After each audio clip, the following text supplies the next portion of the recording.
Hello, bienvenue sur les Folies Douces by Mimi.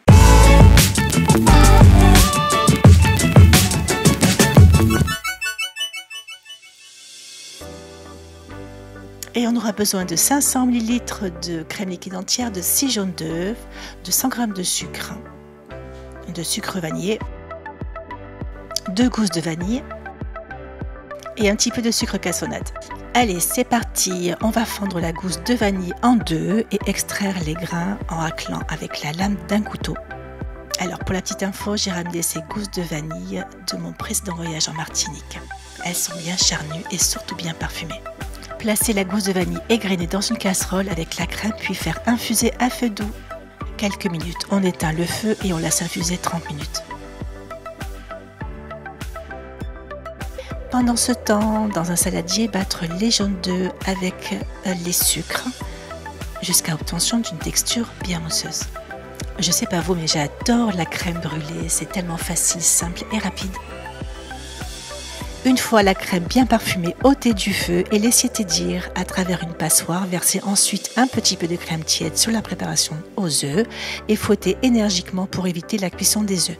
Renouvelez cette opération jusqu'à épuisement de la crème.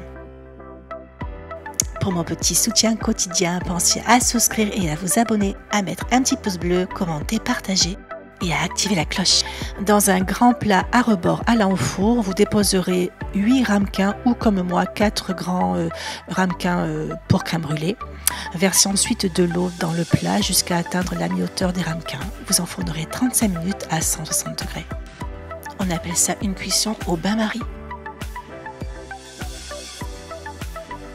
Voilà, elles sont cuites. Alors elles sont bien saisies sur les côtés et encore un petit peu tremblotantes. On les laisse refroidir au moins 4-5 heures au frigo. Et là, c'est la partie la plus ludique de la vidéo. On dépose une petite couche de cassonade pour commencer la caramélisation. On prend un petit chalumeau et on va dourer tous les ramequins. J'adore. Et on recommence l'opération une deuxième fois, puis une troisième fois pour vraiment avoir ce côté cracouillant. C'est un dessert très addictif. Vous l'aimez vous? Dites-moi-le en commentaire. Et voilà ce qui rend cet entremets absolument divin, la fine couche de caramel qui craque sous la cuillère. Voici une recette de crème brûlée à la vanille fondante caramélisée au chalumeau dans les règles de l'art. Bisous mes gourmandises.